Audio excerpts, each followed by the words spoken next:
Pourquoi vous êtes là un samedi après-midi, alors qu'il fait beau, vous devriez vous promener sur la plage, là, Donc voilà, on va noter un peu, puis comme ça on partira de ça. Qu'est-ce que vous avez envie de dire là en arrivant ici, sur ce sujet de l'écologie Ah, on va voir si... Nous aider à préserver la planète. Alors, je note un peu pour ne pas oublier. Donc, il y a la question de préserver la planète. Ok. Avec ou sans micro, hein, allez-y, hein, mais... L'avenir pour nos enfants. Oui, l'avenir. Ah oui, quand même. L'avenir de nos enfants.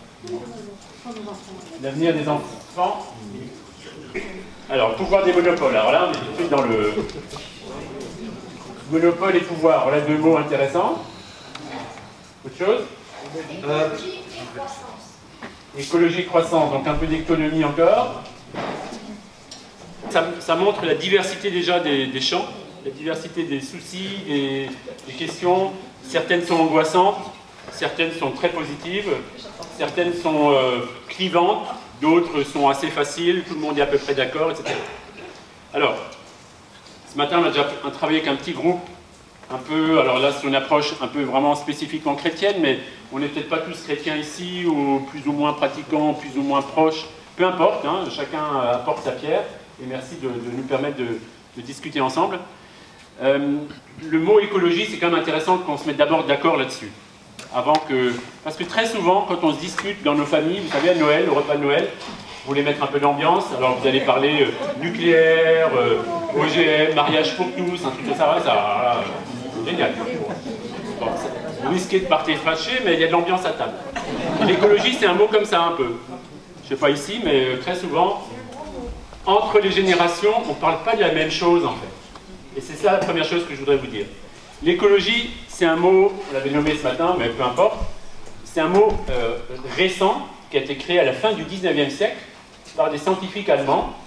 Pardon, pour ceux qui étaient là ce matin, je répète la même histoire, hein, mais ça rentrera comme ça. Des scientifiques allemands qui étaient allés, je raconte une histoire imaginaire, mais pour vous faire comprendre, ils vont au fin fond de la forêt tropicale, ils trouvent une orchidée. Oh, formidable. Comment on peut ramener cette orchidée en Bavière et la faire pousser dans nos serres tropicales de Bavière? Eh bien, pour faire pousser une orchidée, il faut que vous compreniez pas simplement comment la fleur elle fonctionne, vous devez aussi comprendre la terre dans laquelle elle est enracinée, à quel rythme il faut de l'eau et le soleil, et puis les bactéries qui sont connectées, puis les racines des arbres qui sont autour, et puis le colibri qui vient féconder la fleur au bon moment quand il faut, etc. Et donc, vous découvrez en fait que chaque être vivant, c'est un monde de relations en fait. Et réfléchissez, pour nous ne sommes pas des orchidées, mais on est quand même bien quand même pour autant. Si on est tout seul, on crève. On l'a vu pendant la pandémie, quand on a fermé nos maisons de retraite, on a fait mourir nos petits vieux qui crevaient de solitude. Parce qu'ils ont besoin d'être visités, ils ont besoin de voir leurs petits-enfants, ils ont besoin de sentir qu'ils ont une place, que être vieux, c'est pas une maladie, quoi, que c'est juste une étape de la vie. Mais quand on les isole, là, ça fait mourir. Et donc là, il y a vraiment une question... Pas que les vieux.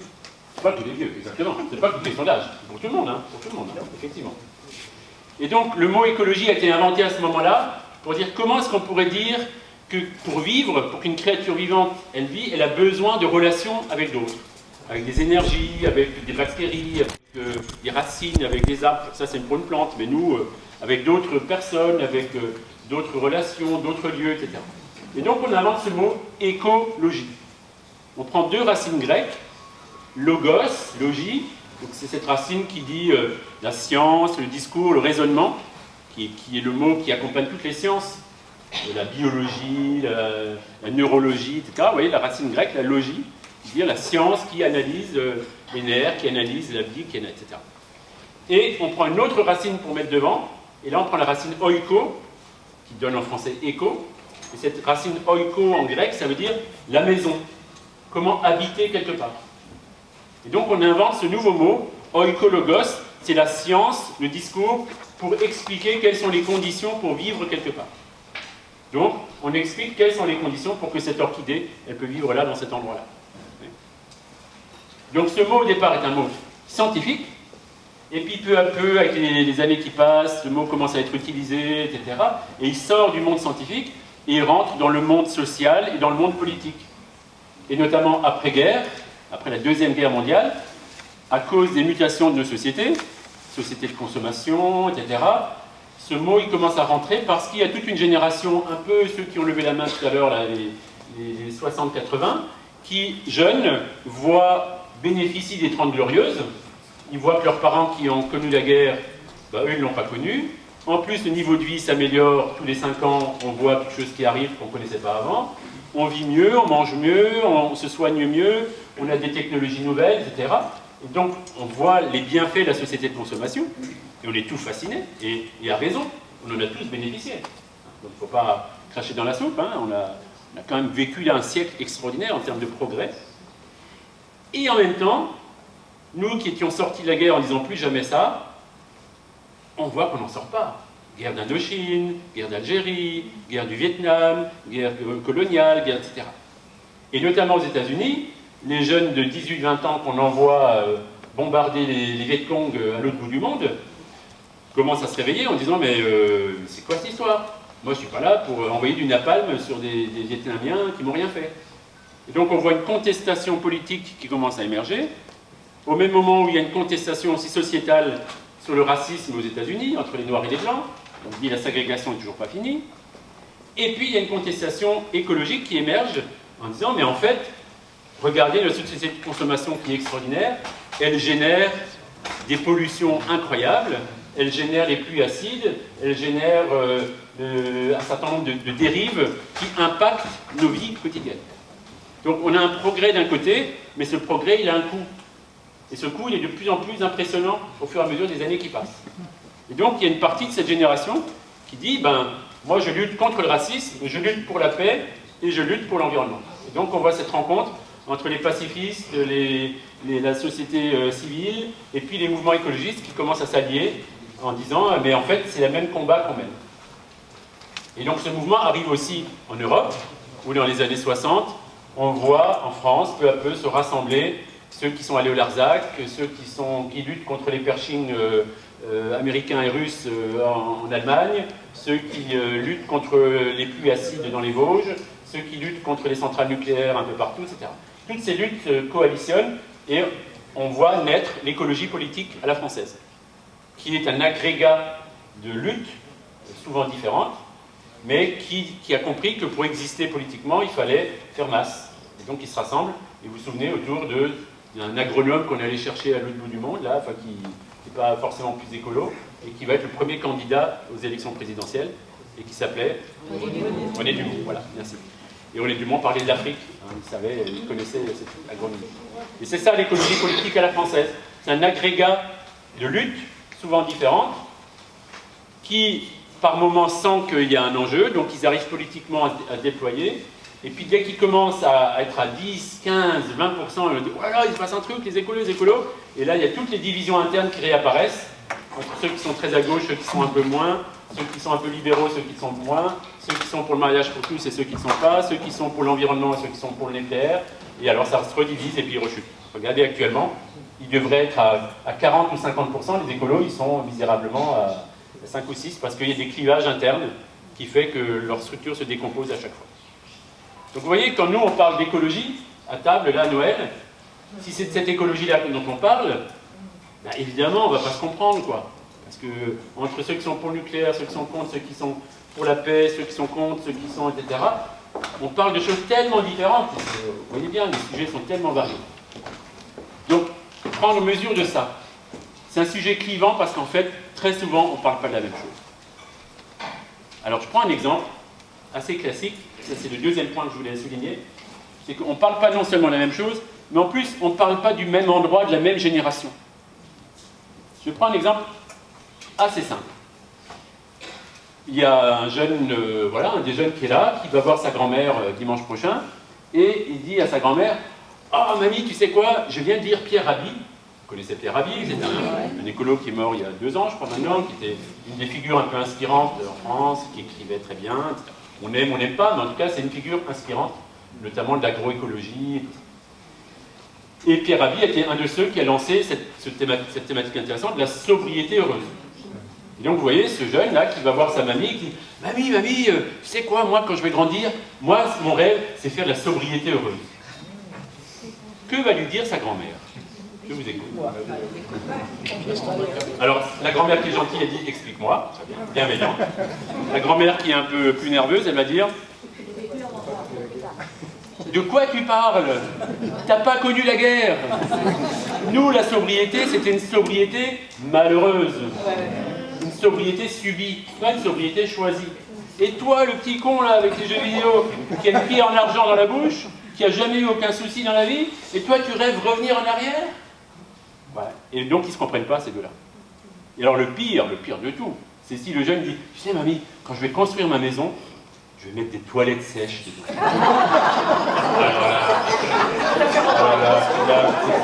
Parce que, qu'est-ce que va lui dire la grand-mère? De mon temps, j'ai connu des toilettes sèches. Au fond du jardin, la petite cabane en bois qui sentait le mauvais hiver. Et on découpait le journal pour aller faire ses besoins. Et j'ai entendu même des cathos qui disent, quand c'était le journal de la Croix, on enlevait le titre La Croix parce que... Véridique, hein, véridique. Et donc toi, tu me dis que tu rêves à avoir ça dans ta maison. Mais t'as rien connu, de quoi tu parles? Sauf qu'à ce moment-là, on se calme, on prend une petite tisane, on dit, bon alors ok, on ne parle pas de la même chose en fait. Alors redisons-nous exactement de quoi on parle. Donc la grand-mère, elle dit, mais moi j'ai vécu des périodes difficiles, et la sobriété, quand elle est malheureuse, quand elle est subie, c'est pas, ça fait rêver personne. Et je crois qu'il n'y a aujourd'hui aucun écologiste qui rêve à revenir à une sobriété malheureuse, subie. Personne. On ne rêve pas de retourner dans une grotte. J'ai rencontré des tas d'écolos, il n'y en a aucun qui rêve de retourner dans une grotte, comme on dit. Hein. Il n'y en a aucun qui rêve de s'éclairer à la bougie. Il y en a quelques-uns, mais aucun ne rêve de revenir en arrière. Donc ça, une chose, il faut que le plus jeune entende que la génération, la deuxième ou troisième génération au-dessus de lui, elle a vécu dans une toute autre condition, et que son rapport à la terre, à la nourriture, aux biens de consommation, était un rapport d'un souvenir d'enfant où ça a été douloureux. On a eu faim pendant la guerre, où on n'avait pas de l'eau courante à la maison, ou etc. Et avec la peur des bombardements pendant la guerre, etc. C'est quand même une génération qui a été marquée par ça. Et donc là, le jeune qui entend ça, ben, respect quoi. Il faut retrouver le respect en disant, bah oui, ma grand-mère c'est une survivante, d'une certaine manière. Elle a traversé ces périodes difficiles. Donc respect. Respect. S'il n'y a pas de respect, il faut arrêter la discussion, chacun doit rentrer chez lui. Mais maintenant, le respect doit aussi aller dans l'autre sens. Il faut que la grand-mère dise, bon, alors ok, maintenant je t'ai dit ce que moi j'ai vécu, mais toi, pourquoi tu rêves d'avoir des toilettes sèches dans la maison? C'est quoi ton problème? Et là, elle se rend compte que le jeune qui est là, il ne rêve pas à revenir avec la cabane au fond du jardin. Il dit juste, bah tu sais, moi j'ai des amis dans ma classe où j'ai lu des choses, et j'ai des gens qui viennent d'autres pays, et même dans certaines régions de France, où l'eau potable, ça devient un bien de plus en plus précieux. Or, dans ma chasse d'eau, chaque fois que je fais mes besoins, je tire 10 litres d'eau potable. Et moi, jeune de 15 ans, de 20 ans, de 25 ans, je ne peux plus supporter cette idée de jeter un bien précieux pour évacuer mes besoins. Et donc, par cohérence, pour ne pas multiplier ce geste qui au départ était un progrès, parce que avoir une maison avec des toilettes qui sentent bon chez soi, c'était un progrès, mais ce progrès a eu un coût, c'est qu'on utilisait de l'eau potable, et maintenant, ce coût-là, il se révèle comme étant insupportable pour un certain nombre de gens. Il devrait l'être d'une certaine manière pour nous tous. Parce qu'on comprend tous que l'eau est un bien précieux. En Bretagne, vous le savez encore mieux que les autres. Donc, quand vous entendez que cette génération-là, c'est ça qui la titille, alors là, pour moi, respect. Ah, si c'est pour ça que tu rêves à la sobriété heureuse, pour respecter davantage les biens communs, pour être plus solidaire avec ceux qui en manquent, etc. Alors là, effectivement, ben vas-y, essaye. Je ne sais pas si ça marchera. Moi, je ne le ferai pas, mais toi, tu peux le faire et je t'encouragerai. Ben, une fois qu'on s'est dit ça, vous voyez, ces deux écologies qui, a priori, étaient complètement irréconciliables, tout d'un coup, on a des trucs à se dire. Mais il faut du respect, et il faut s'écouter en disant, ben, c'est normal qu'à 80 ans et à 25, le monde dans lequel j'évolue, c'est pas le même. Et donc, mes réflexes de consommation, mes réflexes de lien avec d'autres, ne sont pas les mêmes. Donc, je ne peux pas demander à un jeune de 25 ans d'avoir les réflexes de moi à 80. Et inversement. Je prends un autre exemple. Les deux générations entre. Ceux qui ont 30 ans et ceux qui en ont 50, 60. La génération là, des soixantenaires, qui ont eu 18 ans en mai 68, là, qui ont foutu le bordel dans ce pays, et depuis on s'en sort plus, hein, merci beaucoup. Voilà. En tout cas, ces jeunes-là, ils ont eu le courage, à un moment donné, de contester le système. Et ça, il faut reconnaître qu'il faut du courage. On est trop souvent trop gentil, on accepte trop les choses. Cette génération, elle a osé. Alors, elle l'a fait de manière idéologique, elle s'est perdue dans des trucs qui étaient après caricaturaux et tout ça. D'accord, mais il faut quand même reconnaître le mouvement de départ, qui était un mouvement courageux, de contestation d'un certain nombre d'excès. Parmi eux, un certain nombre de ces gens-là ont dit « ce système de consommation qui détruit la planète, j'en veux pas, moi je pars au Larzac élever des chèvres. » Ou ailleurs, à Boken, ou je sais pas où, enfin un certain nombre de lieux. J'ai découvert l'autre jour le projet Boken, là, que certains doivent connaître. Boken. Je suis pas un local, hein, je suis pas un local. Boken. Et voilà, ces lieux un peu alternatifs où toute une génération est partie, soit pour refaire l'église, ou soit pour refaire le monde, ou soit, etc. Et donc on se retrouve au Larzac à élever des chèvres et à fumer des joints en attendant la fin du monde, quoi. Et puis au bout de 6 mois, 1 an, 2 ans, bah, il y en a certains qui sont restés, et ils sont encore là aujourd'hui, et bravo, parce qu'ils ont montré qu'ils étaient capables de vivre très simplement, très pauvrement, pour défendre cette terre là-bas. Mais beaucoup d'entre eux, quand même, on se sont rendu compte qu'ils ne savaient pas faire, et qu'il y avait peut-être autre chose à vivre, et donc ils sont rentrés tout piteux à la maison, l'un après les autres, en n'osant pas raconter que c'est un échec dans leur vie, et ils sont devenus fonctionnaires chez EDF, ou schéma classique, quoi. Donc cette génération-là, qui vit, qui a avancé avec ce sentiment qu'on a rêvé quelque chose, mais on sait que ça ne marche pas, qu'est-ce que vous voulez quand cette génération-là rencontre la génération des 35-40 ans, que moi je rencontre assez souvent en ce moment, qui lisent l'encyclique Laudato Si du pape François, ou d'autres textes chrétiens ou non chrétiens, Pierre Rabhi ou d'autres, et qui disent « Ah bah disons, mais ben voilà, c'est ça que je cherchais un sens à mon engagement, de chercher une manière d'engager ma vie de famille, l'éducation de mes enfants, ma consommation, mon rapport au monde. Ah ben voilà, là j'ai le fil rouge. Allez, ok. Bon, alors je vais voir monsieur le curé. Monsieur le curé, le presbytère là-bas, des Fignac, qui est vide, qui sert à personne, est-ce que nous, les 3 couples là qui venons d'arriver, avec nos 3 enfants, on ne pourrait pas s'installer pour faire un habitat groupé? On aurait des poules, des chèvres, on ferait notre jardin, et puis on élèverait nos enfants ensemble, et puis on accueillerait des migrants, et puis on aurait des personnes handicapées avec nous, et puis on ferait un petit éco-village, et puis... Alors monsieur le curé, bon, peut-être pas si vite, bon, peut-être, réfléchir avec mon conseil, on va voir. Bon. Finalement, le curé dit, bon, essayons. Ah, c'est toujours intéressant quand on dit essayons. Maintenant, imaginez, ces jeunes couples-là qui rencontrent le 68ard qui sait qu'il a échoué dans sa jeunesse, et qui commencent à parler de leurs projets respectifs. Il est fort à parier que le 68ard, là, ils disent à ces jeunes couples, bon, écoutez, vous êtes gentils les amis, mais bon, vous êtes des doux rêveurs, quoi. Vous savez pas ce que c'est que la vie communautaire. Moi, je l'ai vécu dans ma jeunesse. Hein. On se tape dessus au bout de 3 semaines, c'est insupportable, il y en a un qui veut prendre le pouvoir, les autres, etc. Ça marchera pas, votre truc. Et puis élever des chèvres et des poules, ouais, bien sûr, vous croyez que ça, etc. Donc, ils n'y croient pas à leur projet. Et les autres en face, en disant, ouais, mais toi, t'es un vieux 68ard, à force de fumer des joints, t'as rien vu venir. Nous, c'est autre chose. Nous, c'est autre chose. Nous, on est enracinés, on travaille, on n'a pas fui la société, on est présent dans la société, on a des enfants, on les éduque, ils sont à l'école, etc. C'est autre chose. Et donc là, pareil, on se calme, on arrête de faire la caricature l'un de l'autre, et on s'écoute. À ce moment-là, les jeunes couples, ils peuvent écouter le 68A, qui leur raconte tout le processus qu'il a vécu, la réflexion qu'il a vécue, l'échec qu'il a vécu en disant « j'ai essayé, puis j'ai pas réussi.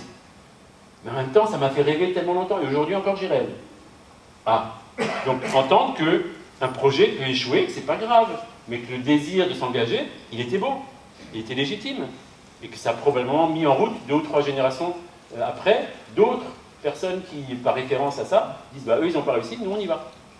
Donc accueillir ça, le boulot qu'ils ont fait ces gens-là. Et à l'inverse, le 68ard, il va écouter les jeunes, en disant bon écoutez, votre projet de presbytère en habitat groupé, moi j'y crois pas une minute, mais en même temps, il y a 50 ans qui ont passé, qu'est-ce que j'en sais? Peut-être qu'effectivement, vous êtes plus mûrs que nous. Nous, on était des doux rêveurs idéalistes. Je me rends compte que vous êtes plus enracinés dans la vie que ce que nous, on était. Bah, peut-être qu'il faut essayer. Qui sait?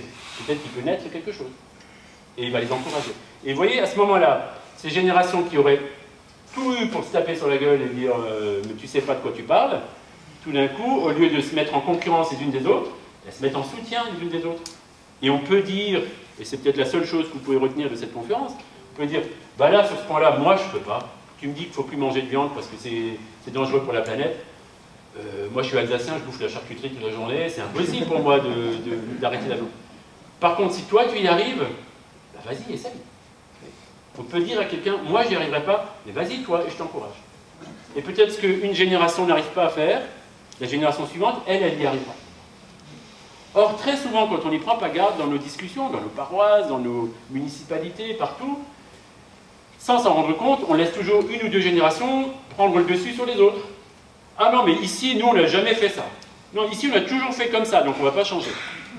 Et à force de ce discours plombant, de dire « Ah non, ici, les fleurs, ça a toujours été Madame Machin qui a fait les fleurs. Pas de raison que ce soit les jeunes maintenant. Ah non, on va la tuer, la pauvre Madame Machin. » Mais à force de faire ça, on verrouille tout.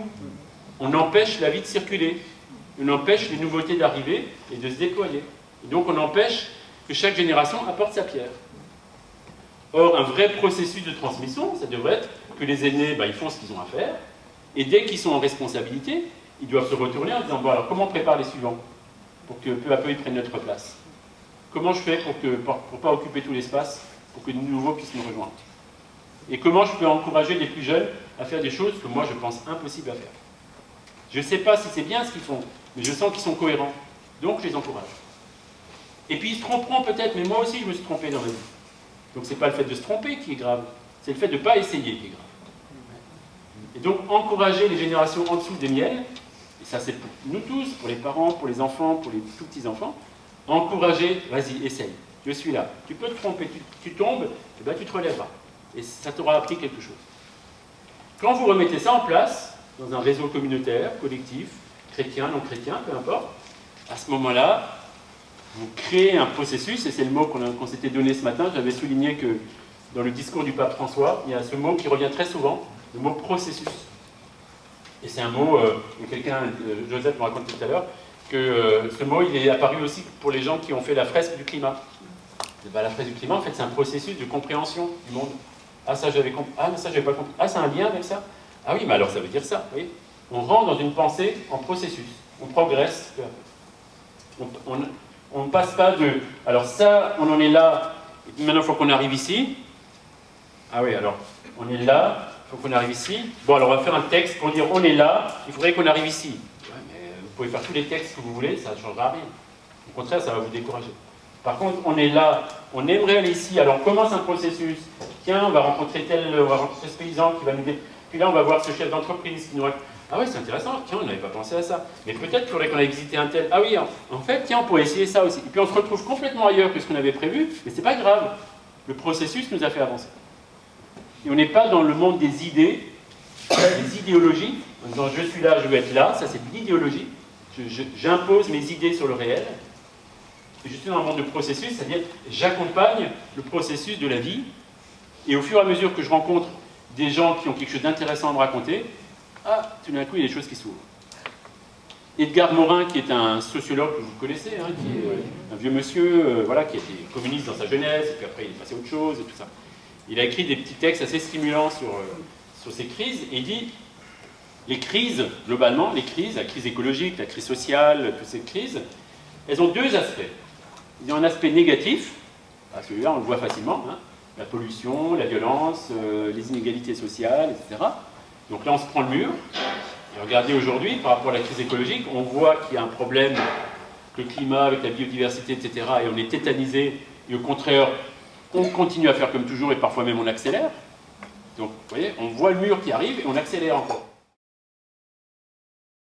A priori, ils ne servent à rien, n'ont aucune fonction particulière, elles circulent dans le sang, machin. Et puis, quand il y a une blessure ou une maladie, ces cellules viennent s'agréger sur le lieu où il y a un problème. Et tout d'un coup se transforment, elles sont pluripotentes, elles peuvent se transformer en plein de choses différentes, en sang, en muscles, en os, etc., pour essayer de guérir le corps blessé. Et donc ça c'est génial, heureusement qu'on a des cellules comme ça, qui sont suffisamment souples pour se transformer, pour essayer de trouver les nouvelles réponses.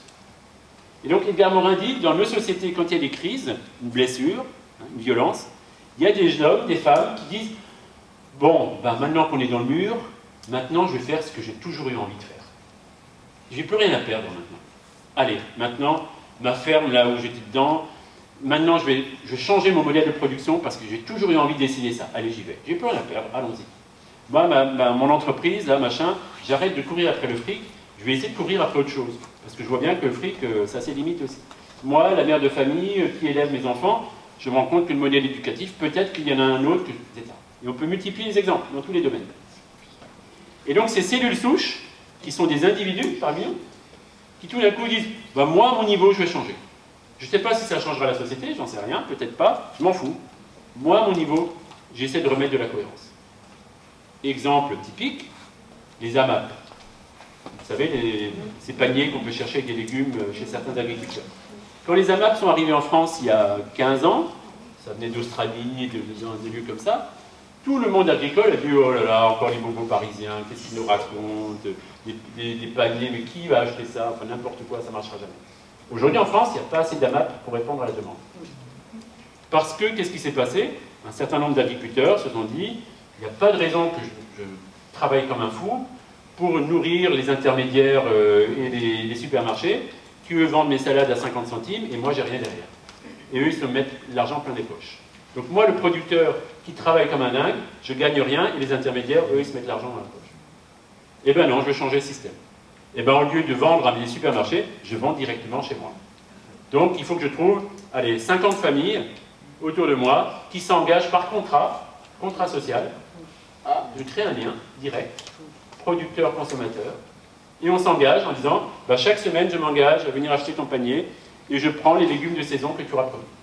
Et moi en retour, agriculteur, bah, je m'engage à essayer de produire le mieux possible mes produits. C'est pas forcément toujours du bio, mais en tout cas c'est de saison, c'est produit le mieux possible. Et du coup les producteurs et les consommateurs discutent, et le producteur il évolue dans ses pratiques, et le consommateur il découvre des légumes qu'il ne connaissait pas, il s'adapte à la réalité de la nourriture telle qu'elle est, et pas telle qu'on nous la vend dans les supermarchés. Donc vous voyez, ce modèle, c'est ça. Des agriculteurs qui, à un moment donné, ont dit « j'en ai marre de nourrir la bête, je vais plutôt faire du lien social là où je suis ». Et c'est ça, à mon avis, l'enjeu. Si la question de l'écologie, elle vous saoule un peu parce que les écolos nous cassent la tête avec leur sujet, d'accord, ok. Mais au minimum, entendez que l'enjeu derrière, c'est la question du lien social. Si on habite mieux ensemble en ayant plus de respect les uns pour les autres et aussi plus de respect pour la terre sur laquelle on vit et qui nous a été transmise et qu'il faudra qu'on transmette à nos enfants, à ce moment-là, vous faites du lien social. Et tous nos quartiers, on est quand même menacés par l'individualisme qui nous tient devant les télés tous les soirs à regarder des émissions. Quand on était, on dit, moi, c'était vraiment nul. Un peu de temps perdu, quoi. On devrait retrouver la joie de tisser du lien avec nos voisins, à prendre soin les uns des autres, à être attentifs, etc. Certains le font déjà, hein. Il y a heureusement beaucoup de choses qui se font. Mais c'est quand même ça le mouvement de fond qu'il faut qu'on encourage et qu'on soutienne. Voilà, je vous propose maintenant, pour ne pas être que dans du blabla, de regarder quelques images. On va essayer de relancer la bête. Ça marche ce matin. Parce que j'aime bien, ça c'est mon petit dada. Donc moi je suis journaliste, je travaille au Pèlerin depuis quelques années sur différents sujets. Bon, je vous raconterai ça si ça vous intéresse. Et quand on est journaliste, on est tout le temps sur les réseaux sociaux, sur les machins, on cherche des infos et tout. Donc on voit défiler beaucoup d'images, comme vous tous, sur vos téléphones portables et tout ça. Et je trouve qu'il y a une ambiguïté, c'est que si on ne s'arrête pas à un moment donné en disant « qu'est-ce que je regarde là en fait ?» On risque juste d'être pris dans un cinéma d'images qui défilent, qui nous saoulent, qui nous fascinent, qui nous choquent, et on est pris d'une image à une autre, comme des abeilles, là, comme des mouches devant une lumière, vous savez, hop, on perd comme ça. Donc, de temps en temps, s'arrêter sur des images, dire, mais qu'est-ce qu'elle dit, cette image? Donc, c'est ce que je vous propose. Alors, je vous commence d'abord par une petite série, juste pour nous détendre un peu, parce que comme ça peut être tendu, l'écologie, on dit, allez, un peu d'humour, ça nous fait du bien. Alors, j'ai pris quelques dessins d'humour que j'aime bien.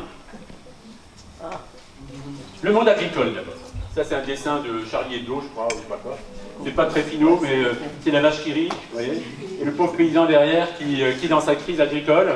Et cette pauvre conne qui continue à rire. La vache qui rit, alors que le monde agricole est en souffrance. C'est pas finot, hein, c'est Charlie Hebdo. Hein, mais, bon. Mais en tout cas, ce que ça nomme, en tout cas, c'est que le monde agricole est en pleine mutation aujourd'hui. Il y en a qui s'en sortent très bien, tant mieux pour eux, et il y en a aussi beaucoup qui s'en sortent pas bien du tout. Et quand on sait les chiffres, on les connaît même pas, hein, la mutuelle agricole n'arrive même pas à sortir les chiffres, mais on dit qu'il y a entre 200 et 300 suicides d'agriculteurs chaque année en France. Chaque année. Chaque année. Quelle entreprise française ne mettrait pas les clés sous la porte avec 300 suicides chaque année dans son entreprise? Et ben nous, collectivement, alors peut-être que certains d'entre vous êtes du monde agricole, donc vous avez peut-être un regard plus incarné que le mien, mais nous tous, les autres qui sommes autour, on devrait au minimum quand même dire, ça ne nous va pas ce système-là, quand même. 200, 300 suicides agriculteurs, ça veut dire qu'il y en a beaucoup d'autres derrière aussi, qui sont en burn-out, qui sont épuisés, qui sont juste tenus par des financements, ils n'arrivent pas à rembourser, etc. Il y a une souffrance dans le modèle agricole aujourd'hui, qui est un modèle très performant d'un côté, effectivement, qui n'a jamais été aussi performant, mais qui en même temps est hyper épuisant humainement, psychologiquement et financièrement pour beaucoup de gens. Alors les très gros s'en sortent bien, tant mieux pour eux, mais les autres. Et donc là, qu'est-ce qu'on fait avec ça? Je racontais à Joseph tout à l'heure, j'ai rencontré il y a quelques temps une amie qui vit pas très loin d'ici, qui élève des brebis, des moutons. Je lui dis comment ça fonctionne ton truc, et elle me dit bah, tu sais, nous on a 60 brebis, c'est un beau métier, on l'a choisi, et tout ça, mais on passe toutes nos nuits à faire des vélages, on n'en peut plus, mon propre couple il est en train d'exploser, quoi. On se voit plus, on est tout le temps en train de courir, financièrement on est juste ric-rac, on tourne nos moutons, on ne sait même plus quoi faire de la laine parce que personne n'en veut, donc on perd de l'argent partout, quoi. Ils en sont arrivés à mettre la laine en compost sur leurs plantes parce qu'ils ne savent pas quoi en faire d'autre. Bon, on arrive comme la laine. Et donc ils disent ben, alors qu'est-ce que vous avez fait? Il dit ben on est allé voir notre coopérative, enfin les syndicats qui nous accompagnent, et là les experts nous ont dit mais 60 brebis, vous n'êtes pas raisonnable, il vous en faut 200. On dit oui mais si on prend 200 brebis, ma famille elle explose, quoi. Là on divorce, à coup sûr. On va être en tension permanente, on va s'engueuler et on va divorcer. Et ben je lui ai dit mais alors attends, tu es chrétienne? Elle dit bah ouais. Tu as une paroisse? Ouais. Tu en as déjà parlé dans ta paroisse? Bah non. Tu comment ça, bah non? Bah non, ça n'intéresse pas. Bah, mais ça sert à quoi une paroisse alors? Si on ne parle pas des choses qui nous touchent, si on ne parle pas des souffrances qu'on porte, si on parle pas si on pleure pas ensemble avec ceux qui pleurent, et si on rit pas avec ceux qui rient, ça sert à quoi? On est juste un club de bridge. On fait semblant d'être fraternel, mais juste dans les bons moments, mais pas dans les mauvais. Je dis, mais par exemple, peut-être avec ta paroisse. Ah, j'ai jamais pensé à ça. Je la revois un peu après, un an et demi après. Il me dit, bah, j'en ai parlé de ma paroisse. Et alors, il y a plusieurs familles qui sont engagées à venir acheter notre viande, et donc ça nous apporte déjà un soutien minimum, etc. Voilà. Il recrée une petite AMAP à son niveau, avec, et donc des paroissiens se sentent solidaires de cette femme, de cette famille, en disant, ok, on ne va pas résoudre tous tes problèmes, mais en attendant, on recrée un réseau d'humanité pour éviter que vous vous effondriez. Ouais. Voilà. Ben, je crois que c'est ça qu'on est en train de toucher du doigt, c'est que soit on laisse ce modèle se durcir de plus en plus, avec la souffrance implicite que ça apporte, ou alors on redevient créatif, comme dit Edgar Morin, et on recrée du lien, et il y a de quoi faire. Moi je pense que chaque paroisse devrait être, notamment les paroisses urbaines, là à Paris, tout ça, on devrait être en jumelage avec des producteurs agricoles, etc. Qu'on soit enraciné dans la réalité du monde ouvrier, du monde agricole, du monde... qu'on ne reste pas juste chacun dans sa bulle. Alors nous, à Paris, les quartiers ouest, on est bien entre nous, et tant pis pour les autres. Non, ça ne suffit pas, ça. C'est le lien qui va nous sauver, c'est pas le petit modèle homogène. Alors ça c'est plus petit. Bon. Alors donc ces deux petits bonhommes, vous voyez, ils ont un petit tracteur. Et l'un dit, et là je leur dis, interdire l'ammonitrate. D'accord, mais laissez-nous d'abord au moins le temps de finir les stocks. Et tous les deux rigolent. Bon, c'est le paradoxe de nos modèles aujourd'hui. C'est qu'on est sur un modèle agricole qui a développé une intelligence extraordinaire, avec des outils, des engrais, des pesticides. Et Dieu sait que c'est impressionnant les progrès que ça a fait faire l'agriculture. Mais on sent aussi maintenant la limite de ce modèle-là. C'est que ça a un coût induit en termes de pollution, en termes de biodiversité, en termes d'usure psychologique, de violence sociale, etc. Et donc on est encore en train de gérer le stock de ce qui nous arrange bien, et on ne voit pas encore le modèle derrière. Donc, qu'est-ce qu'on fait? Est-ce qu'on tient juste le stock aussi longtemps qu'on peut, et puis advienne que pourra, et tant pis pour les suivants? Ou est-ce qu'on prépare, même en restant dans le modèle qui est le mien aujourd'hui, je prépare quand même que les générations suivantes pourront répondre peut-être différemment aux questions que moi. On verra bien. On peut. Je l'ai trouvé récemment, elle est très drôle. L'homme étant devenu moins intelligent que le singe, Carrefour lui épluche ses bananes. C'est véridique, hein? C'est véridique. Vous pouvez acheter des bananes en emballage plastique. Éplucher. Qu'est-ce que c'est une banane si ce n'est pas un fruit avec un emballage fait exprès pour nos mains, etc. Ben même ça, c'est trop. Donc maintenant, on va éplucher les oranges, on va faire des oranges sans peau, on va faire des mandarines sans peau. Donc à un moment donné, à quel moment on va se réveiller? Alors on dit toujours, mais qu'est-ce qu'on peut faire? On peut rien faire, c'est les supermarchés, etc. Et voilà, comme disait Coluche, dire qu'il suffirait de pas acheter pour que ça ne se vende pas. Voilà. Le pape François et beaucoup d'écolos chrétiens en pas disent « Nous sommes des consomme-acteurs ». L'économie libérale dans laquelle nous vivons, le capitalisme est sans doute un modèle économique extraordinaire de puissance et d'intelligence, sans aucun doute. Mais là, le modèle néolibéral qui s'est développé depuis 30 ans, qui lui est encore une vitesse bien supérieure, regardez le creusement des inégalités entre les plus riches et les plus pauvres, on est quand même passé dans un autre modèle. Hein. Pendant 30 ans, les inégalités se réduisaient, après-guerre, et puis dans les années 90, Thatcher et compagnie, on est reparti dans l'autre sens. Donc il ne faut pas dire c'est le même capitalisme, c'est un autre capitalisme. Il ressemble au premier, mais il n'a plus rien à voir. Hein. Plus rien à voir. C'est ça l'autre capitalisme. C'est qu'on nous vend des choses dont on n'a vraiment pas besoin. En nous disant que c'est pas normal. Et bien maintenant réfléchissez. La prochaine fois que vous allez dans votre supermarché, vous voyez 3 poires, très belles poires. La première vient de Bretagne, la deuxième vient de Belgique, la troisième vient d'Afrique du Sud, et la quatrième vient du Cameroun. Et évidemment, celles d'Afrique du Sud et du Cameroun sont moins chères que les Belges et que la française. Voilà, vous dites, il y a quand même un problème. Les poires, elles ont pris l'avion, elles ont payé leur billet, et elles sont moins chères que celles qui sont poussées chez nous. Donc, à un moment donné, en termes de cohérence, si je suis intelligent, un peu plus que les singes, dire, c'est pas normal. Alors, j'en profite, parce que du coup, je peux acheter des poires pas chères. Ah, j'en profite, c'est sûr. Mais profiter, il y a un raisonnement limité, quand même. Le profit, ça va 5 minutes. Parce que moi, j'en profite, mais les autres. Alors, si je veux créer du lien pour que tout le monde trouve une place quelque part sur cette planète, je ne peux pas juste dans un modèle de profit. Sinon, on va tous se flinguer les uns les autres. Donc, ce que vous pouvez faire, par exemple, si vous êtes une paroisse ou un quartier, vous mettez d'accord, et toutes les 15 minutes, il y en a un autre qui va aller acheter des poires, et chaque fois que vous sortez du truc, vous allez voir le directeur du supermarché en disant vous faites ce que vous voulez, mais moi, les poires d'Afrique du Sud, j'en achète plus. Toutes les 15 minutes, il en envoie un. Au début, le directeur du supermarché dit oui, bon, ça va, c'est bon, j'ai assez de trucs à faire. Bon, à la fin de la journée, quand il y en a vu passer 20 ou 30 des consommateurs qui disent les poires d'Afrique du Sud, j'en veux plus, il appelle sa centrale d'achat, il dit je sais pas ce qui se passe, les gens ils veulent plus de poires d'Afrique du Sud. Et bien il en prendra d'autres. C'est évident, c'est la force et la faiblesse de ce modèle. C'est qu'il est très puissant si on le laisse faire, il est très faible si on résiste.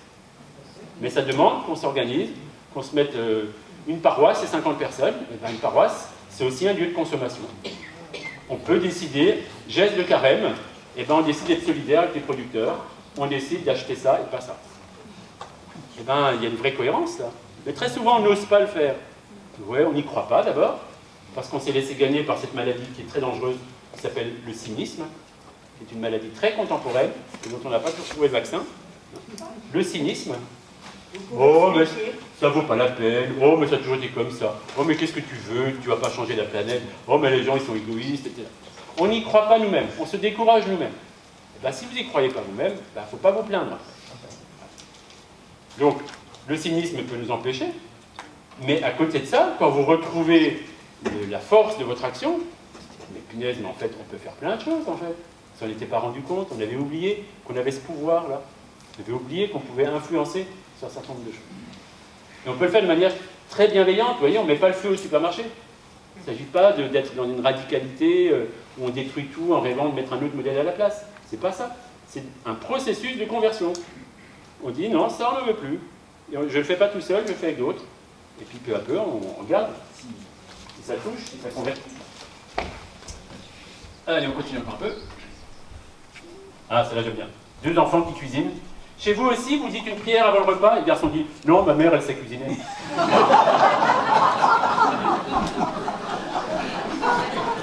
Ça, c'est la version catho, mais Pierre Rabhi disait aussi parfois, quand je me retrouve à table chez des amis, j'ai pas envie de dire bon appétit, j'ai envie de dire bon courage.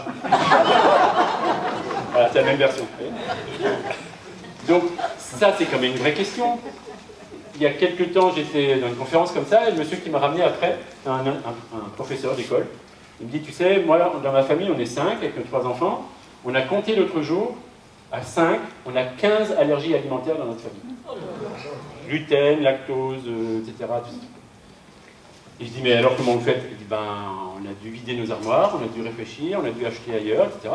Bon, on s'en sort. Une fois qu'on a repéré où est le problème, on s'en sort, mais c'est compliqué. C'est compliqué. Je ne sais pas si parmi vous, il y a des gens qui ont des troubles alimentaires ou des problèmes avec le gluten ou d'autres. C'est une réalité. Aujourd'hui, dans nos églises, il y a parfois des gens qui ne viennent pas communier parce qu'il y a du gluten dans les hosties. Alors, on en est arrivé là maintenant. Comment on va faire? Donc, ça, on peut trouver ça farfelu, mais les gens qui souffrent, qui ont des problèmes digestifs, etc., ils ne trouvent pas ça farfelu du tout. Donc là, quand ça touche l'alimentation, et notamment les enfants, on disait comment transmettre un avenir à nos enfants, là on arrive à un modèle où on se rend compte, et ça c'est de montrer de plus en plus, alors évidemment c'est toujours discuté scientifiquement, mais quand vous êtes adulte, comme on l'a été pendant ce demi-siècle qui a suivi, là, nous a précédé, nous, on a accueilli la nourriture industrielle telle qu'elle s'est développée. Et on en a bien bénéficié parce que c'est hyper agréable d'avoir des supermarchés avec plein de produits différents, de toutes sortes, qui se renouvellent sans cesse, plein de trucs mélangés, avec évidemment des conservateurs, des colorants, tout ça, d'accord, mais bon, c'est tellement bon. On est adulte, notre intestin, il est formé. Bon, ça vous fait une diarrhée de temps en temps, ou des maux de tête, bon, ok, ça passe. Mais quand vous êtes un enfant, et que vous grandissez avec ces produits-là, votre intestin, il n'est pas encore formé. Et là, votre flore intestinale, elle prend un coup, parce qu'elle n'a pas le temps de se développer comme il faut. Et à ce moment-là, ce n'est pas simplement des maux de tête et des diarrhées, c'est des maladies chroniques qui se développent. Et les maladies chroniques, c'est beaucoup moins agréable que juste un travers alimentaire. Donc là, il faudrait réfléchir si c'est aussi grave que ce qu'on nous dit, mais quand même, quand vous rencontrez des gens autour de vous, des gens ordinaires qui ne sont pas forcément des écolos perdus, des gens ordinaires qui disent « Moi, il y a la nourriture, je ne peux plus manger ça, alors que c'est quand même bon pour tout le monde. Et moi, j'y arrive. » Là, c'est que ça a un impact. Au bout d'un certain nombre d'années, quand vous mangez pendant des années cette même nourriture, qui est trop pour nous, pour nos intestins qui, pendant des millions d'années, ou peut-être pas des millions, des centaines de milliers d'années, se sont habitués à manger de la nourriture non transformée, pendant des siècles, et tout d'un coup, on se retrouve avec des nourritures ultra transformées, avec 15 produits différents, plus des produits, des molécules qu'on n'a jamais connues dans notre estomac. Donc là, l'évolution, elle n'a pas eu le temps de s'adapter à ça. Il ne faut pas s'étonner qu'à un moment donné, ça faute, quoi, et qu'on n'y arrive pas.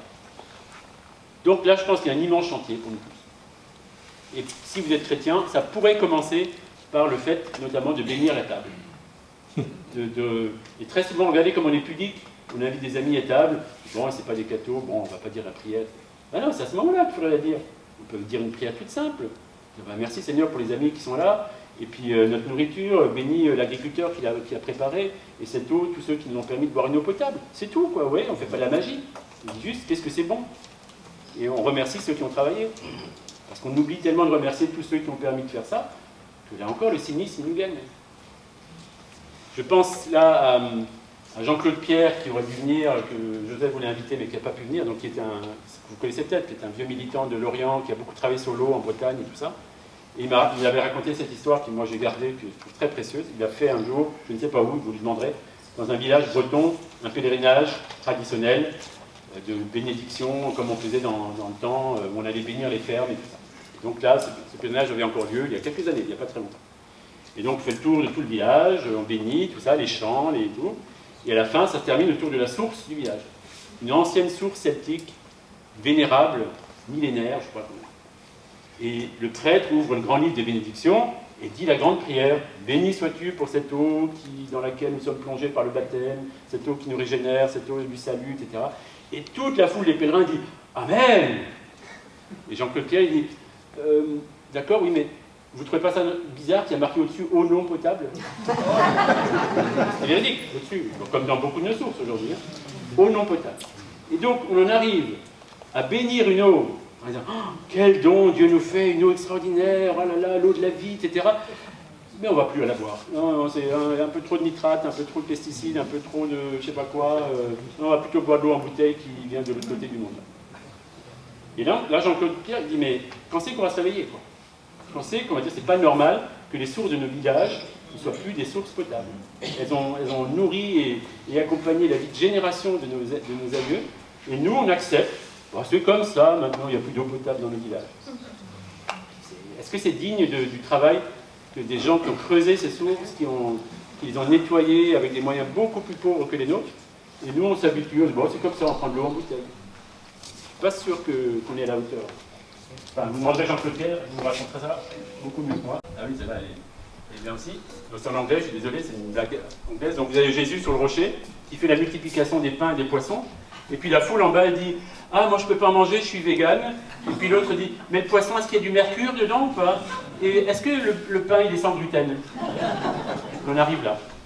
C'est ce que je vous disais un peu tout à l'heure. On arrive à un moment où notre alimentation, on se méfie de notre alimentation. C'est terrifiant quand même quand on y pense. Alors qu'on n'a jamais eu autant de nourriture aussi bonne et diversifiée et surabondante, en même temps on n'a jamais autant gâché, on s'en est jamais autant méfié. Donc, il y a quand même un truc là. Il faudrait vraiment qu'on réfléchisse pour dire on touche la limite de quelque chose. Ah, c'est là, voilà, un peu de politique. Je présente le président Macron et son ancien Premier ministre, comment il s'appelle, Édouard Philippe. Et donc Macron dit, il entend qu'il y a 1 million. 1 million? C'est la merde là, il faut faire quelque chose. Tiens, tu te soucies de ça, toi. Mais putain, 1 million d'euros en espèces qui risquent de disparaître, c'est hyper flippant. Et là, Édouard Philippe dit, non mais pas 1 million d'espèces, pas en espèces, des espèces vivantes, pas des espèces trébuchantes. Et là, Macron il dit, oh bordel, j'ai eu peur. Ah, je me disais, il est con quoi, qu'est-ce qu'il en a à foutre, la biodiversité.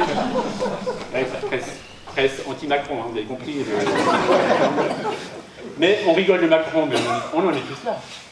Franchement, la biodiversité, qu'est-ce qu'on en a à foutre? Qu'est-ce qu'on en a à foutre? On a eu la COP 15 il y a quelques semaines, vous en avez parlé? Est-ce que nous, en paroisse, moi, comme prêtre, est-ce que j'ai prêché sur l'effondrement de la biodiversité? Pas spontanément. Hein. Pas spontanément. Est-ce que c'est un souci pour nous qu'il n'y ait plus d'oiseaux le matin quand on se réveille?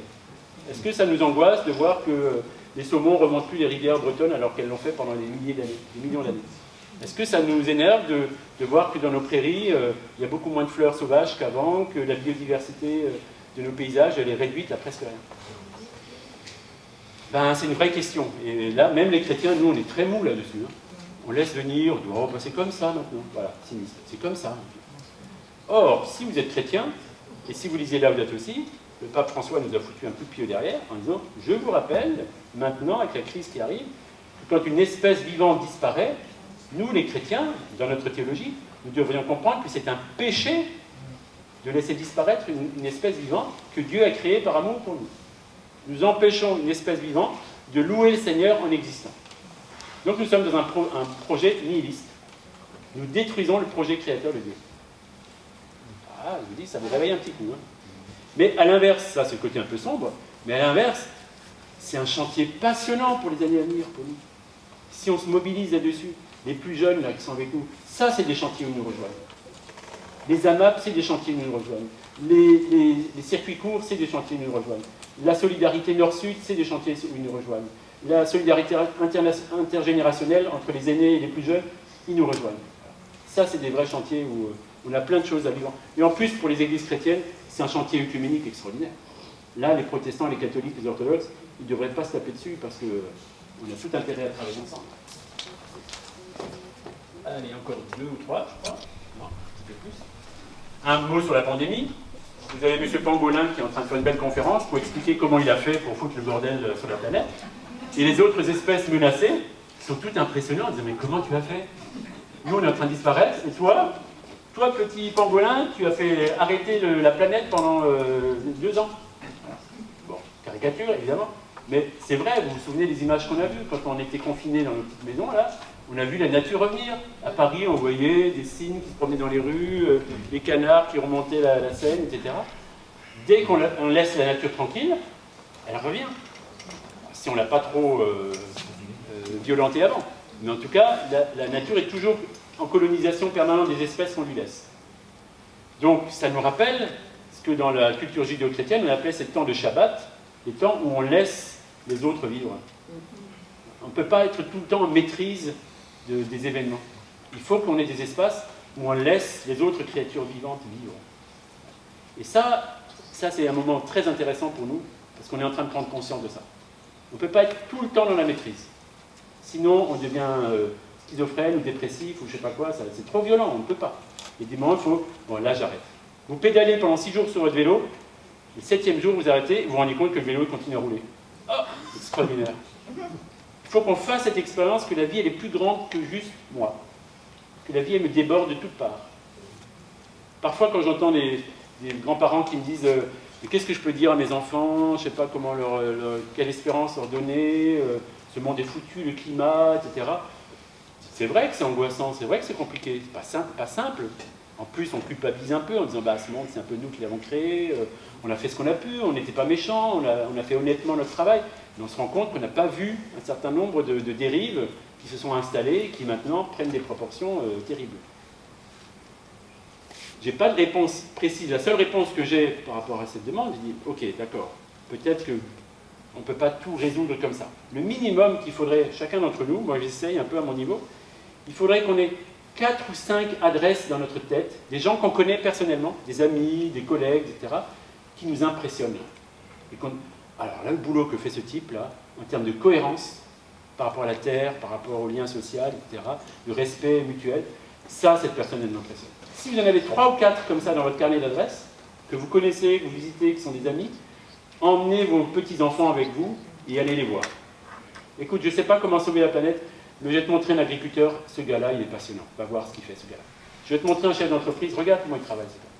C'est-à-dire, on redit aux plus jeunes, ok, il y aura toujours des problèmes, il y aura toujours des choses difficiles à traverser tout au long de nos vies, mais vous rencontrerez toujours, si vous êtes attentifs, des gens qui nous les font traverser. Des gens qui ont cette intelligence ou ce courage que moi j'ai peut-être pas, et qui me disent si, c'est possible. Ah bon, moi je croyais qu'il fallait passer par là. Non, regarde, on peut passer par là. Ah ouais, tiens, j'avais jamais réfléchi ça. Parce que qu'est-ce qui s'opère là quand vous faites ça? Vous rappelez aux plus jeunes, mais il faut qu'on se le rappelle nous aussi, c'est que quand un système est verrouillé, ou devient toxique, ou devient polluant, ou devient excessif par toute puissance, parce que c'est ça le problème. Hein. Le problème c'est qu'on crée des modèles qui sont passionnants. L'agriculture moderne qu'on a créée, elle est passionnante, elle est extraordinaire d'intelligence, etc. Mais simplement, on crée des modèles, des locomotives qui vont de plus en plus vite, mais on oublie de mettre le frein à main. On oublie la modération. On oublie que la vraie mesure de nos jours, c'est la modération. C'est pas le toujours plus. Le toujours plus, c'est une locomotive qui va de plus en plus vite. D'habitude, ça finit pas bien. À un moment, ça déraille. C'est plus possible. Donc, retrouver des lieux de modération, on peut avoir des progrès, il ne s'agit pas de revenir en arrière, les progrès sont intéressants, mais ce n'est pas la toute-puissance qu'on cherche. Ce n'est pas la même chose. Et donc, aider des gens à rencontrer des lieux concrets d'entrepreneurs, d'agriculteurs, de docteurs, de familles, etc. On dit, regarde, ici, ils ont fait des choix qui ne sont pas dans la toute-puissance. Ici, ils ont fait des choix de la modération, du respect, du travail intergénérationnel, etc. Là, vous dites aux plus jeunes, regarde, toi aussi, tu peux faire ce travail. Et je pense que c'est vraiment quelque chose qui peut guérir beaucoup d'appréhension mutuelle aussi. Ouais, quand même, celle-là, elle est rigolote aussi. Voilà, si le Titanic coulait aujourd'hui, voilà ce qui se passerait. On serait tous dans l'eau en train de faire une dernière photo avec notre smartphone. Qui était. Elle est rigolote, mais elle est triste aussi. Mais moi, dans le métro à Paris, je désespère. Alors moi, j'ai pas de smartphone, j'ai fait ce choix-là. Comme journaliste, vous imaginez les râteaux que je me prends toute la journée. Pas de smartphone, mais tu es fou, etc. Bon, bref, il faut être un peu fou par moment, donc je l'assume. J'ai pas de smartphone. Et donc, je suis dans le métro, et je regarde les gens autour de moi, mais actuellement, c'est 4 sur 5, dès qu'ils sont assis, smartphone, à regarder des conneries, à défiler avec le pouce, là, à regarder une vidéo après une autre, une vidéo après une autre. Donc là, on est quand même dans l'hypnose collective. Hein. On est dans un outil qui était un outil génial. Le smartphone, c'est extraordinaire d'intelligence et de caractère pratique, mais c'est devenu autre chose. C'est devenu un doudou, c'est devenu un totem qui nous fascine. Et on passe nos journées à photographier des choses sans regarder les choses qu'on photographie. On croit que parce qu'on a mis une photo dans le téléphone, alors on va s'en souvenir. Tu penses. Moi, je dis quand je célèbre un mariage, je dis aux gens, rangez vos téléphones et regardez avec vos yeux, parce que là, vous allez vous en souvenir, là, dans votre tête, de ce que vont dire ces mariés là. Vos téléphones, ils vont tomber en panne et puis vous aurez tout perdu. Il faut qu'on réinvestisse les sens qui nous ont été donnés. Regarder, entendre, écouter, goûter, toucher. C'est ça le relationnel. C'est pas les interfaces numériques qui vont nous rendre plus humains. Il y a une intelligence dans ces interfaces, mais à partir du moment où c'est un outil et pas une fascination. Ça, vraiment, on a tous à faire attention à ce qu'on a à faire.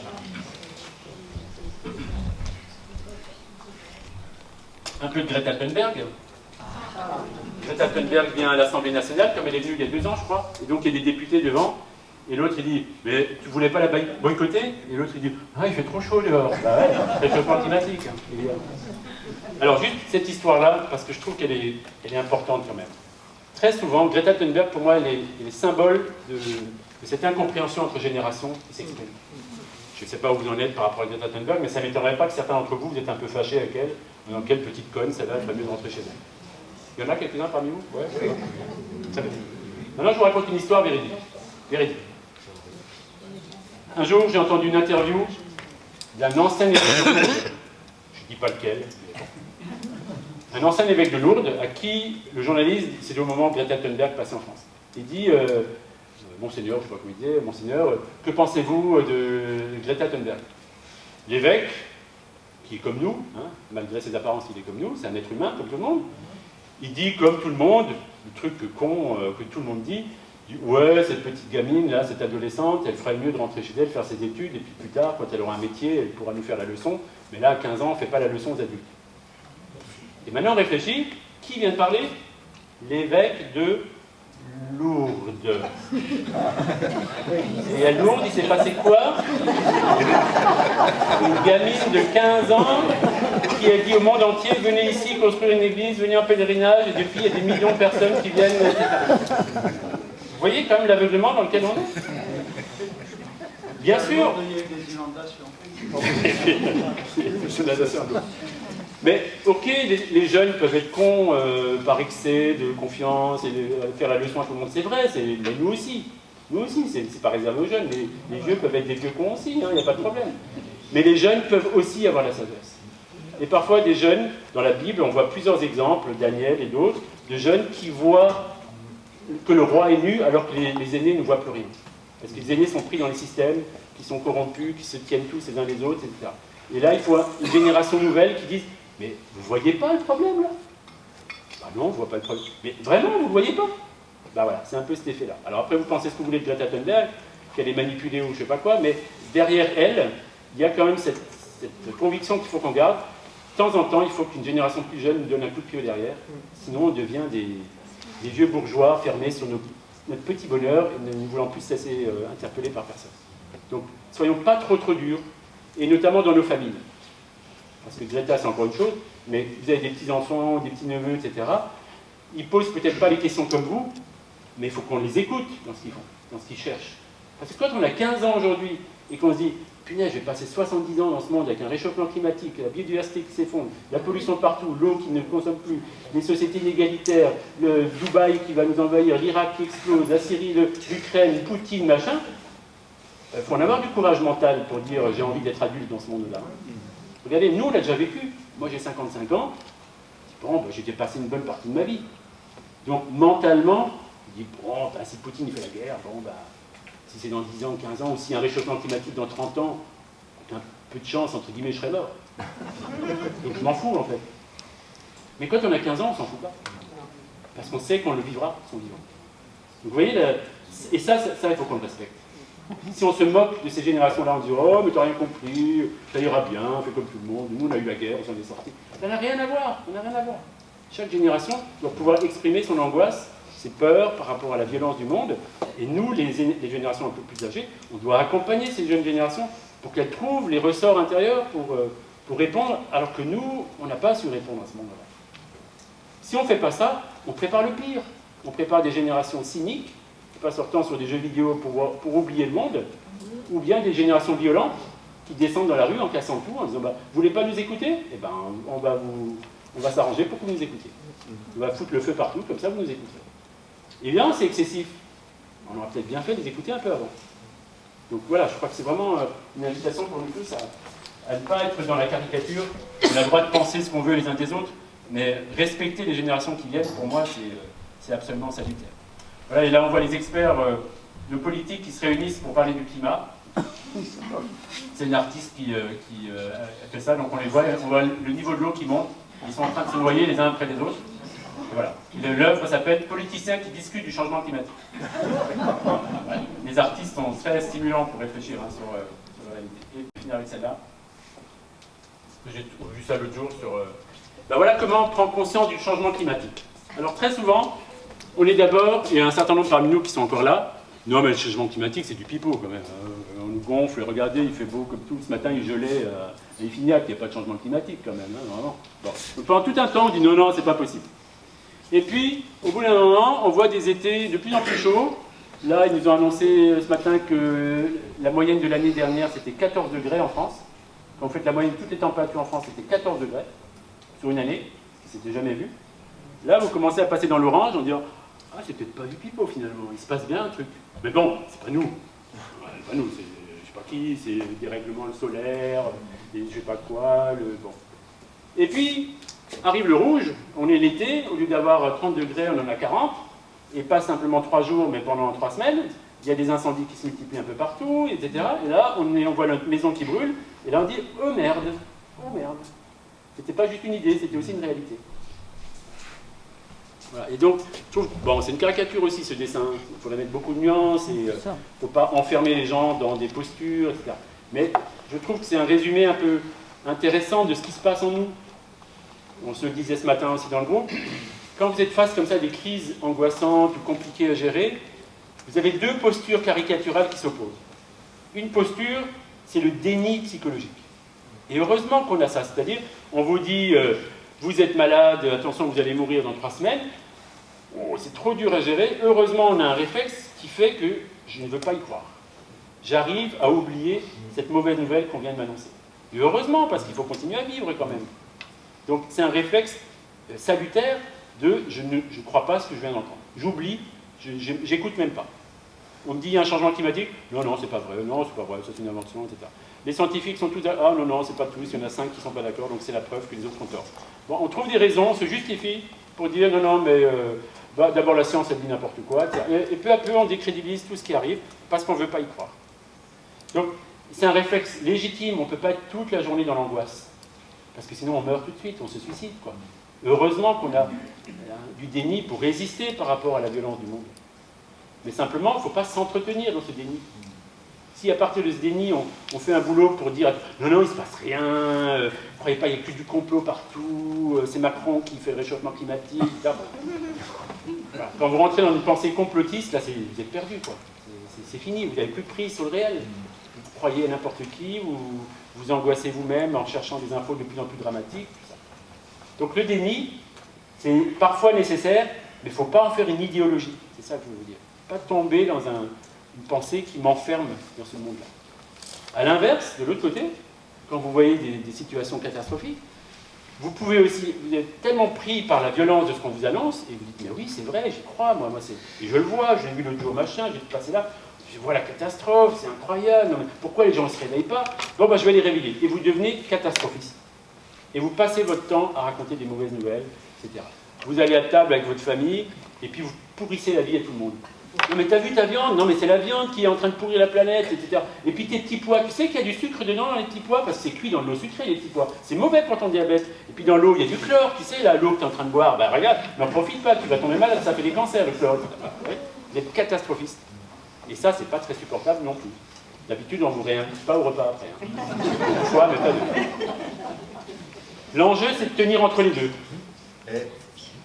Est-ce que les jeunes qui aujourd'hui refusent d'avoir des enfants, est-ce que c'est du catastrophisme?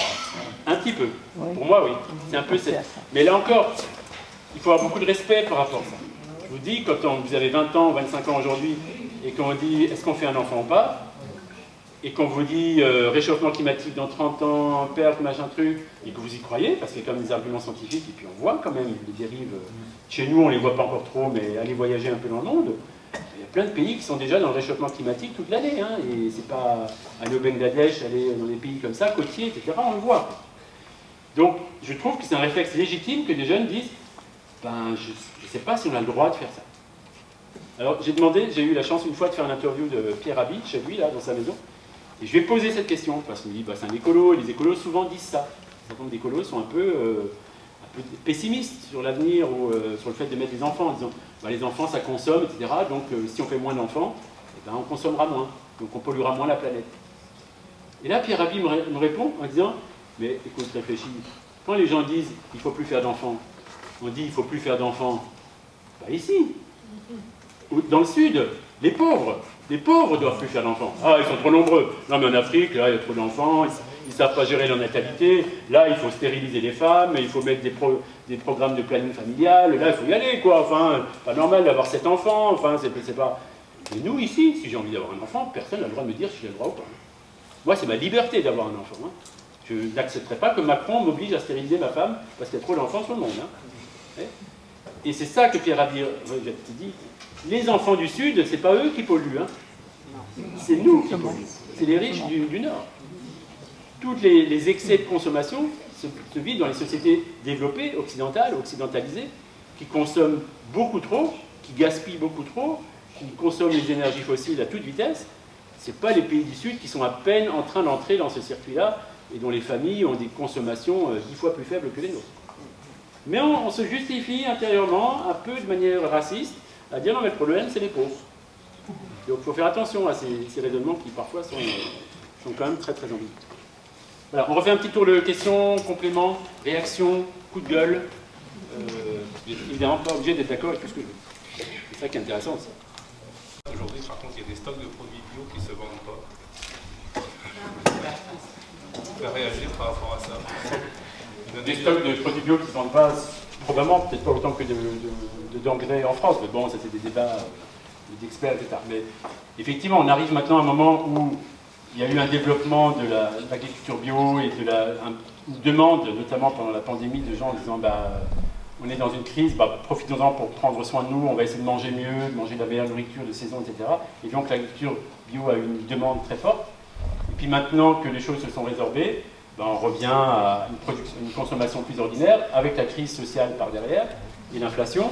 On dit l'agriculture bio elle est trop chère, je ne peux pas, donc je reviens à une consommation ordinaire. Et on voit un certain nombre d'agriculteurs bio, dont certains sont même obligés de se reconvertir dans l'autre sens, parce qu'ils ne s'en sortent pas. Oui. Donc c'est compliqué cette histoire, bien sûr, hein, c'est compliqué, je suis d'accord avec vous. Moi j'ai quand même juste une question un peu, je ne sais pas si c'est morale, j'en sais rien, mais une question un peu juste de cohérence. Et ça, c'est une question que les écolos posent depuis longtemps, et je ne dis pas que la réponse est simple, mais juste en termes de raisonnement ordinaire. Comment ça se fait qu'une agriculture qui utilise beaucoup de produits, à tort ou à raison, mais en tout cas beaucoup de produits pour produire beaucoup, des engrais, des pesticides, etc., soit moins chère qu'une agriculture qui n'en utilise pas? Juste cette question-là. Comment ça se fait, quand vous utilisez des produits, vous payez souvent un prix d'or, vous arrivez à produire des produits qui sont moins chers qu'une agriculture qui justement refuse d'utiliser ces mêmes produits? Bon, il y a des effets économiques compliqués, mais c'est un peu comme quand vous prenez l'avion à Ryanair pour aller au Maroc. Ouais. 35 € l'aller-retour Ryanair. Génial! Quel progrès! Tout le monde peut prendre l'avion. 35 € aller-retour. À un moment donné, quand vous achetez ce billet, c'est pas possible. Il y a un truc qui n'est pas normal. Là, vous savez, implicitement, qu'il y a quelqu'un qui paye la différence. Qui? Les pilotes, les hôtesses, les stewards, les ouvriers des aéroports, etc., qui sont pressurisés à fond pour diminuer au maximum le coût salarial, etc. Et vous en plus. Parce que quand on installe des aéroports à Beauvais, etc., pour accueillir Ryanair, c'est à coût de subvention payé par l'État. Parce qu'on veut les accueillir, parce que ça fait de l'emploi, ça fait un bassin d'emploi. Donc nos impôts payent Ryanair pour venir s'installer chez nous, et après on est tout content de payer 35 € un billet d'aller-retour, sauf qu'on a payé beaucoup plus cher que les impôts, l'implantation de ce truc-là. Donc vous voyez, on ne voit pas les coûts réels, et on se laisse fasciner par Disneyland. Une souris avec des grandes oreilles et qui parle, c'est chouette quand même. Et on y croit. Et on va à Disneyland et on achète des oreilles et on va dans le métro avec des grandes oreilles de souris et on dit « Disneyland !» Je vois les gens revenir comme ça, les touristes là, qui viennent du Japon pour visiter Disneyland. Et au Louvre, ils passent 5 minutes pour regarder Mona Lisa avec leur smartphone. Quand même, il y a un truc quand même, hein. On est un peu sorti du réel par moment. Mais c'est une question compliquée, hein. Je réponds un peu de manière, un peu en journaliste, un peu en provocateur. Mais quand même, en tout cas, je vous raconte aussi une autre histoire vraie d'un ami que j'ai rencontré, qui est agriculteur dans la Beauce, céréalier, agriculture intensive. Et un beau jour, il se rend compte que son fils a des problèmes alimentaires.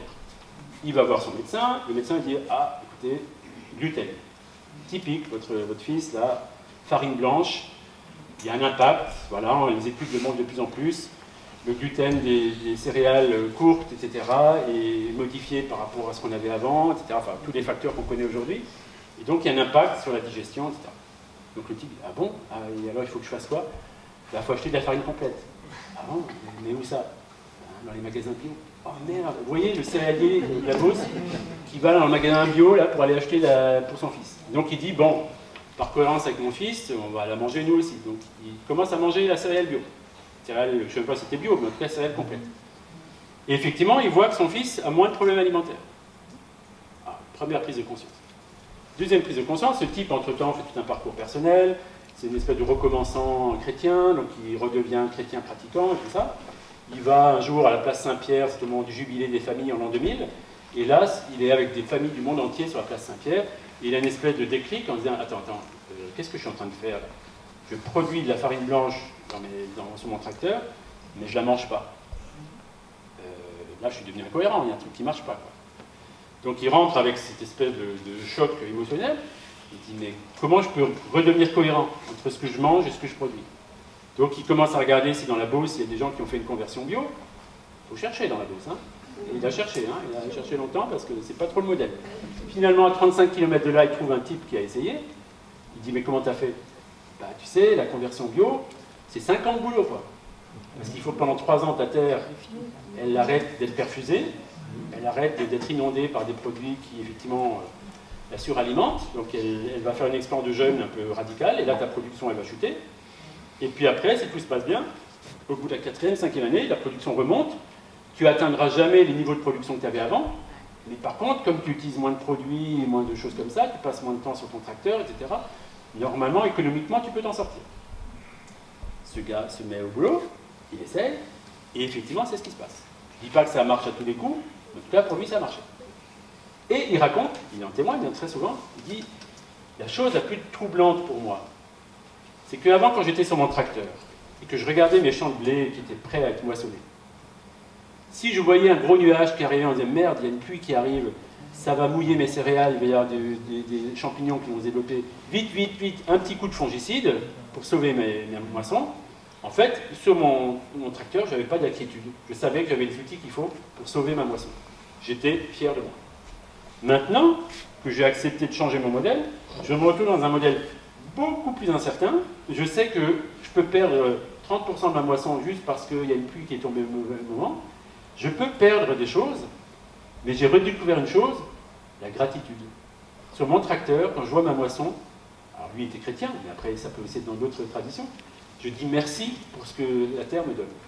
Avant, quand j'étais sur mon tracteur, ça n'aurait jamais traversé l'esprit, je n'avais pas besoin. C'était moi le maître. J'avais les produits, tout ce qu'il fallait pour maîtriser ma production. Maintenant que je me suis mis en auto-limitation moi-même, en redevenant un peu plus fragile, tout en restant intelligent, hein, il continue à produire. Mais je retrouve cette fragilité qui fait que je rends grâce pour ce qui m'est donné. Bon, alors là, vous en faites de ce que vous voulez de ce témoignage-là. Moi, il me touche beaucoup. Parce que je trouve que ça nous invite chacun à revenir à cette écologie un peu fondamentale, écologie de l'existence. Je disais ce matin en groupe, la première chose qu'on devrait faire tous les matins, essayez demain matin quand vous êtes devant votre café ou devant votre bol de ricoré, vous ouvrez les yeux, vous faites un peu de yoga, vous dites, c'est dingue, je suis toujours là. Non, vous faites ça demain matin, vous essayez? Première pensée qui vous traverse l'esprit, vous êtes dans votre lit, vous ouvrez les yeux, je suis toujours là. Ah, et pourtant ça ne vient pas de moi, hein. Pas moi qui ai décidé. Mon cœur il bat toujours, je respire toujours, mon cerveau il fonctionne à peu près, mes mains elles font à peu près ce qu'elles peuvent. Ok, j'ai un peu des courbatures, etc., mais je suis toujours là. Et comment ça se fait? J'ai rien demandé, c'est gratuit. Ben, les chrétiens ils appellent ça la grâce. Ce qui est gratuit, c'est la grâce. Ce qui m'est donné alors que j'ai rien fait pour. Et bien, repartir de l'expérience de la grâce, et pas simplement de l'expérience de qu'est-ce que je suis fort, qu'est-ce que je suis le meilleur, qu'est-ce que je suis le plus fort, et le plus beau, et le plus productif, et le plus intensif, et le plus riche, et le plus impressionnant. Ça va tout un temps, mais un jour, la vie, elle nous rattrape toujours, et elle dit, ok, tant mieux pour toi si tu as été fort, mais un jour, tu seras faible, que tu le veuilles ou pas. Donc, autant accueillir la faiblesse, non pas comme un échec, mais comme une expérience de la grâce, de le transformer pour être au service du lien social les uns avec les autres. Et pas être tout seul sur son tracteur en disant c'est moi le maître, tant pis pour le reste du monde. Et je dis ça pour les agriculteurs, mais c'est vrai pour moi journaliste, c'est vrai pour une mère de famille, c'est vrai pour n'importe qui. Hein. C'est dans tous les milieux qu'on doit se poser sur la question. Monsieur. Oui, vous parlez de processus, Oui, vous parlez de processus, de posture, on voit bien qu'on rentre dans quelque chose qui va changer. Mais comment est-ce que ça c'est compatible avec l'urgence climatique? Oui, ça c'est une question toujours redoutable. C'est effectivement une souffrance pour beaucoup de gens, notamment des écolos engagés depuis très longtemps, qui disent mais nous on voit la catastrophe qui arrive à toute vitesse, et vous êtes en train de discuter s'il faut manger un peu plus ou un peu moins de viande. Oui. Donc c'est comme s'il y avait deux échelles complètement incompatibles. Et c'est vrai, je n'ai pas de réponse directe à ça. Mais une réponse que j'ai, c'est juste, c'est ce que dit un peu François dans le texte là aussi. Il dit ok, c'est sûr qu'il y a des changements d'échelle et qu'il faut aussi agir sur l'échelle économique, sur l'échelle politique, sur l'échelle sociale. Simplement, comment on fait hein? Est-ce qu'il faut attendre la prochaine pandémie pour réduire de 30% notre consommation? Est-ce qu'il faut attendre la prochaine guerre de Poutine pour réduire de 10% notre consommation d'énergie, comme on le fait actuellement? Juste parce qu'on a la trouille qu'il nous coupe le gaz? Vous voyez, est-ce qu'il faut une dictature pour nous imposer des changements de consommation? Je ne suis pas sûr que ça soit un modèle très très intéressant, mais ça arrivera peut-être. En attendant, à cette réponse, je n'ai pas vraiment de réponse, mais il y a deux choses peut-être que j'ai envie de répondre. La première chose, c'est que dans tous les cas, si on doit faire des grands changements systémiques dans notre économie, dans notre politique, dans notre modèle social, il faudra en même temps que nous fassions des changements systémiques pour notre propre manière d'être. Si moi-même je ne suis pas capable d'être attentif à l'eau que je consomme, ou au gaz que j'éteins, ou au bouton que j'éteins, si je trouve ça anecdotique en disant c'est pas ça qui va sauver la planète, en fait, comment vous voulez, si vous n'êtes pas fidèle dans les petits gestes, être fidèle dans les grands? Ça c'est ce que dit le pape François dans l'Encyclique. Apprendre à être fidèle dans les petits gestes qu'on transmet aux enfants. Regardez les grands-mères et les grands-pères qui disent à leurs enfants « Chez nous, on coupe l'électricité. Tu sais, pendant la guerre, on n'avait pas d'électricité. Et donc, par fidélité avec la souffrance que j'ai connue dans mon enfance, aujourd'hui, je coupe l'eau quand je me brosse les dents, etc. » Ben, cette fidélité-là, il faut la transmettre aux plus jeunes. Parce qu'ils diront « Ma grand-mère, elle faisait ça. Moi, ça m'a appris quelque chose. » Cette sagesse de l'existence. C'est des petits gestes, mais c'est une sagesse qui vous prépare aussi intérieurement. Si vous êtes cadre chez EDF, ou boulanger, ou agriculteur, ou je ne sais pas quoi, dans les métiers dans lesquels vous engagez, à déployer cette sagesse à d'autres échelles. Mais il faut bien que cette sagesse elle soit enracinée dans votre propre existence. Et le deuxième point que je voudrais rapporter là-dessus, c'est que je pense aussi, un peu ce que j'ai annoncé au début, c'est que très souvent, on pense que, allez, il faut qu'on s'y mette, il faut qu'on transforme les énergies renouvelables, il faut qu'on transforme les modèles de consommation, etc. Et on voit des générations qui essayent, ils n'y arrivent pas, ça cogne, ah non, on n'y arrivera jamais, etc. Et puis un jour, on ne sait pas pourquoi, il y a des petits blancs-becs de 20 ans, de 15 ans, de 40 ans, et qui eux le font sans se poser de questions. C'est un peu comme la marée quand elle monte. Moi, quand je vois la marée, moi je suis un Alsacien, donc la marée c'est un miracle pour moi. Bah, la marée, au bout d'un moment, il y a une vague, une vague, bon. Puis d'un coup, il y a une vague qui va plus loin. Ah bon, mais elle vient d'où celle-là? Elle va plus loin. Puis, il y en a une autre qui va encore plus loin, etc. Ben, à mon avis, c'est comme ça que ça se transforme. Et c'est ça qu'on doit accompagner. Il ne faut pas rester collé dans « non mais on n'y arrivera pas, c'est pas possible, j'ai déjà essayé, de toute façon c'est impossible, de toute façon Poutine, de toute façon machin ». Là on est dans la rumination qui souvent est toxique, qui nous empêche, qui nous décourage nous-mêmes. Par contre dire « on fait ce qu'on peut à notre niveau, j'essaie d'aller au plus loin de ma cohérence possible pour préparer le boulot de ceux qui arrivent derrière, qui eux pourront aller plus loin parce que moi j'ai tenu dans ma propre cohérence, et eux iront plus vite et plus loin que ce que moi j'ai fait ». Un exemple typique, on nous dit par exemple dans la population, les sociologues disent ça, un changement de mode de vie, de consommation, il ne se fait pas quand il y a 60 ou 70% de gens convaincus. Il se fait à 10 ou 15%. Quand 10 ou 15% de gens ont dit il y a 10 ans au supermarché, on veut du bio dans les supermarchés, les supermarchés disent à 10%, à 15%, les supermarchés disent oh mais il y a un marché là, non mais on va faire des rayons là, on va voir. Et ça a basculé. Aujourd'hui, dans tous les supermarchés, il y a des rayons bio. Je ne sais pas si c'est la bonne réponse ou pas, mais pour vous dire l'impact. Quand il y a 10%, 15% de gens convaincus qui agissent dans le même sens, très souvent le reste du groupe suit.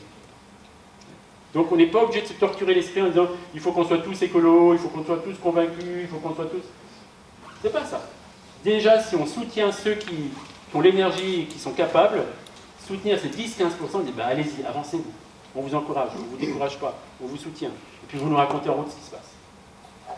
Un exemple, et pardon, je vais juste terminer parce que je crois que c'est vraiment important pour un peu ouvrir nos imaginaires. À peu près, la plupart d'entre nous, à part les plus jeunes, on est tous. Vous étiez là en 1989. Vous vous souvenez du 1er janvier 1989, on avait notre verre de champagne à la main, on allumait la radio, on dit tiens, qu'est-ce qui nous attend en 1989 ? On entend Jacques Attali, l'expert éternel, ou d'autres, hein, c'est juste pour caricature, Jacques Attali qui nous dit oui, alors la guerre froide n'est toujours pas finie, on en a encore pour 15 ans au moins. Bon, bien sûr, il y a Gorbatchev, mais enfin, la perestroïka, c'est qu'une chose. Et si jamais il se passait quelque chose, tout ça finirait dans un bain de sang, parce que les Russes ne se laisseront jamais faire. On était tous convaincus que la guerre froide, le mur de Berlin, il durerait encore 10 ans ou 15 ans, et encore, on ne savait pas comment ça finirait. 10 mois plus tard, en 15 jours, le mur sur 3000 km tombe sans une goutte de sang. On l'a vu, ce processus, que personne ne pensait possible. C'est impossible, ça ne pourra pas se finir comme ça. Si, ça s'est passé comme ça. Moi, j'appelle ça le processus Jéricho.